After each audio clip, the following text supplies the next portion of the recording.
Bagaimana caranya mensikapi orang tua yang sering marah-marah dan apa-apa kalau tidak beneran juga marah-marah dan akhirnya semua seisi rumah jadi sasaran, Ustaz? Apapun alasan kita sebagai anak, apapun itu alasan kita, tidak diperkenankan kita memperlakukan orang tua dengan tidak santun. Dulu kita berada dalam rahim ibunda kita 9 bulan 10 hari normalnya. Ibu kita mengandung dalam keadaan letih bertambah letih, wahnan ala wahnin. Kemudian sesudah itu ibunda kita melahirkan, perang sabil toh nyawa, taruhannya nyawa itu. Kemudian sesudah itu merawat, belum selesai, merawat, mendidik, menyusui, mendidik, ngawasi 24 jam. Kadang ibu kita dalam keadaan letih, badan sakit setelah seharian membereskan rumah, memasak untuk suami, mencuci, mengepel, menyapu. Malam hari saatnya istirahat. Lah kok anak bayinya nangis ngompol. Biasanya loh ya, ini saya tanya biasanya. Podo-podo krungune antara bapak dan ibunya. Podo krungu tangise, biasanya sing moro dhisik siapa? Biasanya bapak iku mau bengok tok wono lho Bu. Kayak paling ngompol. Ibune jawab, mbok jenengan salini. Wah, aku wis kesel. Seharian kerja, lah apa dikira ibu tidak kerja? Bahkan ibu itu kerja lembur tanpa ada uang lembur itu. Kata seorang ibu itu bekerjanya tidak hanya dengan berdiri. Ya kadang berdiri, kadang bungkuk, kadang jongkok, kadang duduk. 24 jam, kadang berbaring, ya masih bekerja. Kalau bapak kerja lebih dari waktu jam kerja, ada uang lembur. Kalau ibu tidak ada uang lembur, 24 jam itu. Ya ibu yang ngurusi anaknya, nanti nyiapkan untuk suaminya. Saat suaminya letih pulang kerja, kadang istri ya mijeti suaminya, padahal dirinya sendiri juga lelah luar biasa. Saat suaminya mau bekerja, menyiapkan bajunya, ndelalah lali rung disetrika, suaminya marah-marah. Suaminya marah-marah, bojo ora mudeng gawean lho. Lah selama ini istri ini ya, bekerja pagi sampai pagi tanpa uang lembur, tanpa rasa, tidak kenal lelah letih. Masa tidak ada nilainya di hadapan suami? Suami kan tidak pernah merasakan mengandung. Dan meski demikian, ibu yang mengandung, bapak yang banting tulang cari nafkah untuk menyiapkan kelahiran anak dan agar anak yang dalam kandungan tetap terjaga dengan baik. Baik bapak maupun ibu yang sudah berpayah-payah seperti itu tidak pernah mengeluh. Bapaknya capek, dari pagi sampai pagi kerja, belum lagi dimarahi atasan, belum lagi tidak sempat makan, belum lagi kalau hasil pas-pasan tidak tega untuk memakan, dibawa pulang agar dimakan oleh istrinya, biar janin yang ada dalam kandungannya bisa memakan makanan yang bergizi. Banyak suami yang hanya rela makan nasi putih saja. Lauknya diberikan, disisihkan untuk dibawa pulang. Di jalan mungkin atau di kantor mendapat pemberian buah-buahan. Banyak suami yang rela tidak makan, buah-buahnya dibawa pulang. Banyak yang seperti itu. Seorang ibu dipinjam rahimnya 9 bulan 10 hari. Neng dindi digawa digotong, mau tidur, keadaan tidur, berdiri, duduk, dibawa semakin lemah, semakin lemah, semakin lemah. Beliau berdua, bapak ibu kita tidak pernah mengeluh. Ibu kita tidak pernah marah juga dengan kandungannya. Abot mentolele, tidak pernah marah. Dengan penuh keikhlasan, penuh rasa bahagia.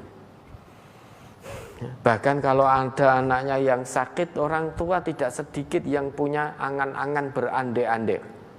Kalau bisa penyakitnya bisa pindah, maka bapak atau ibu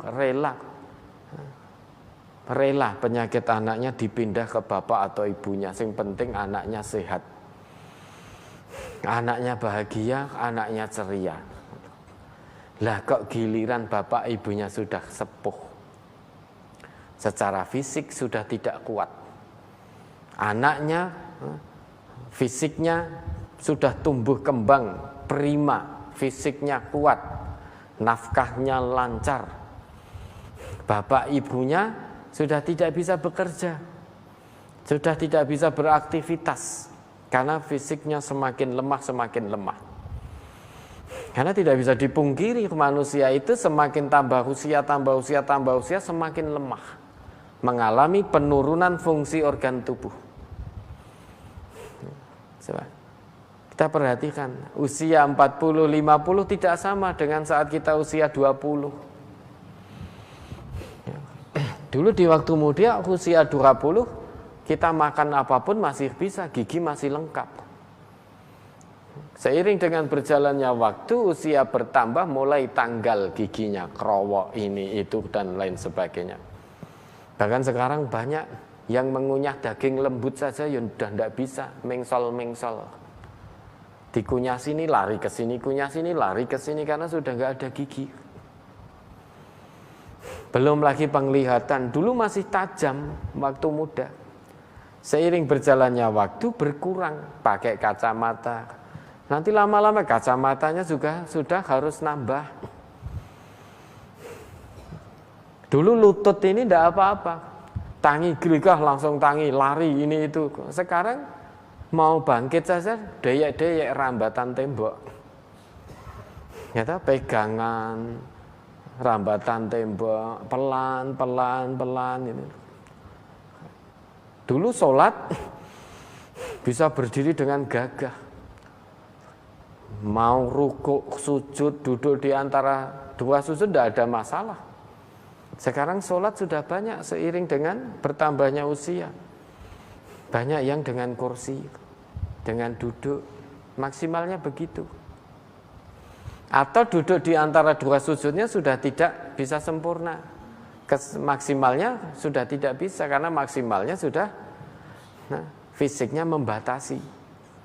Atau sekarang sholat dengan pegangan cagak. Nah, ini semakin tambah lemah, semakin tambah lemah. Dan kita pun yang sekarang yang masih muda-muda ini, kelak kalau Allah izinkan usianya panjang juga akan mengalami hal yang sama. Itu sudah menjadi sunatullah. Jangankan manusia, kendaraan loh, mobil loh, semakin tua orang ngopo-ngopo ngadat dewe. Nah sekarang kita juga begitu manusia, enggak apa-apa, tiba-tiba awake keju kemeng dewe, rasane ngentok-ngentok sendiri. Sudah memang ketetapannya begitu sunatullahnya. Lah giliran orang tua berada di usia lanjut, anaknya fisiknya prima, nafkahnya lancar, orang tuanya berada dalam perawatan, pemeliharaan dan tanggungan anaknya, lah kok tiba-tiba anaknya merasa tidak mau, anaknya merasa berkeberatan hanya gara-gara orang tuanya sedikit-sedikit marah, sedikit-sedikit marah. Bahkan banyak anak yang sudah jadi orang tua tadi melihat atau mendengar anaknya didukani baik, artinya ini kan cucu berarti anaknya anak ini didukani baik, tidak terima bapak ibunya. Pun Pak nek ngoten jangan temriki ming nesu-nesu tok ten anak kula ning putune. Pun nggih jenengan ajeng ten pundi kula terke, akhirnya titipke panti jompo. Nah, apapun alasannya, kewajiban kita tetap santun. Coba di Al-Isra 23, 24 itu. Ya, apapun alasannya.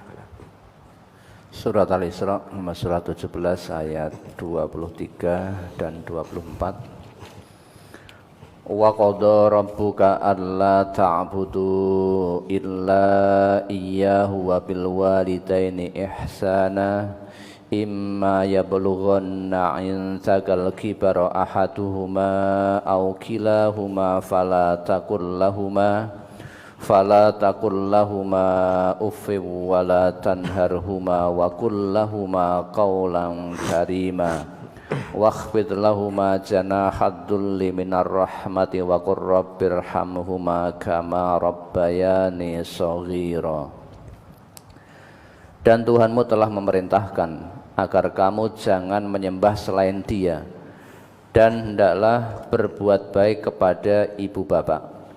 Jika salah seorang di antara keduanya atau kedua-duanya sampai berusia lanjut dalam pemeliharaanmu, maka sekali-kali janganlah engkau mengatakan kepada keduanya perkataan dan janganlah engkau membentak keduanya, dan ucapanlah kepada keduanya perkataan yang baik.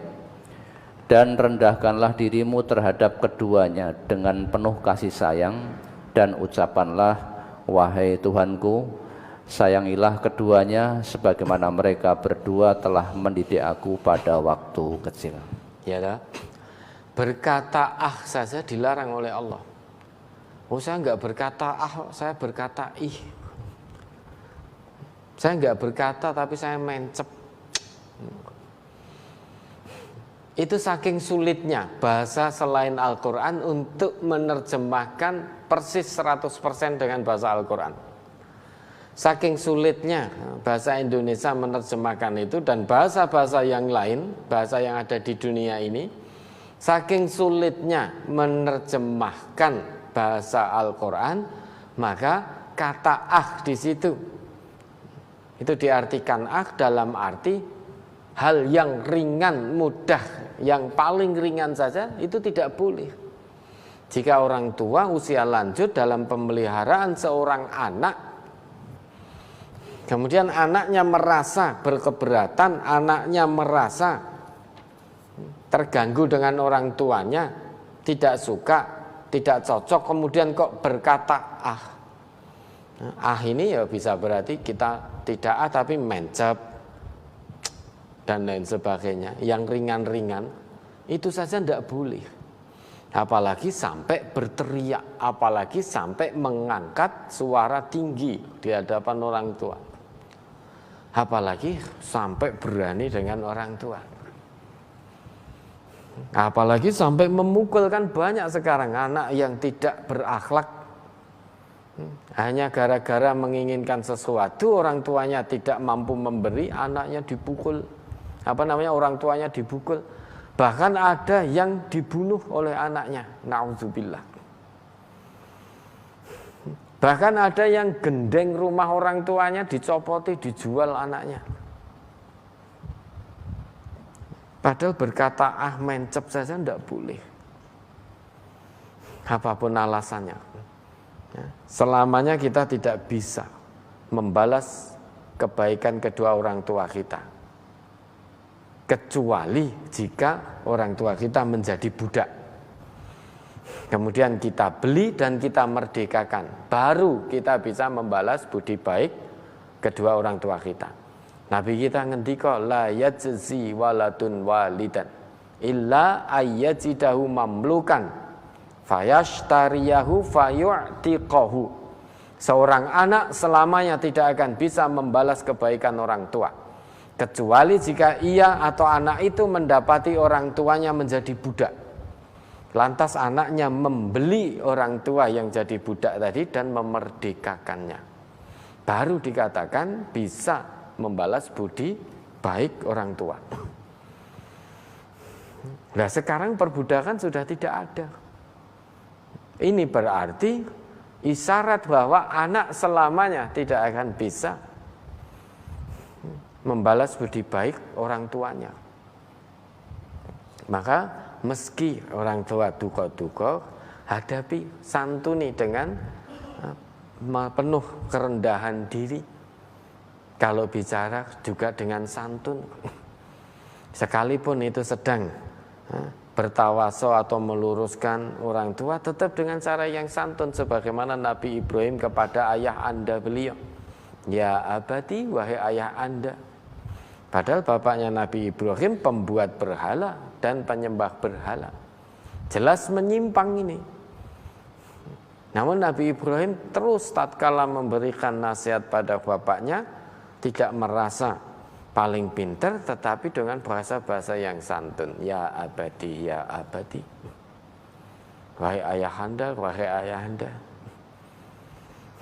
Maka tidak boleh bermuka masam, terus dengan penuh kesabaran.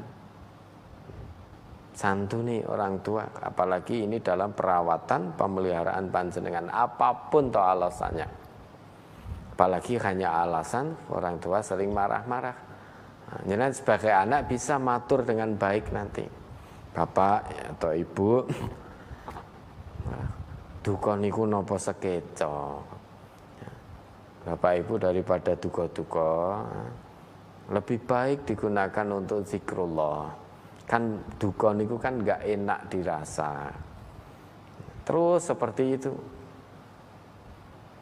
Maka apapun alasannya, tetap kewajiban kita menyantuni orang tua dengan sikap yang ma'ruf. Ya, ada lagi.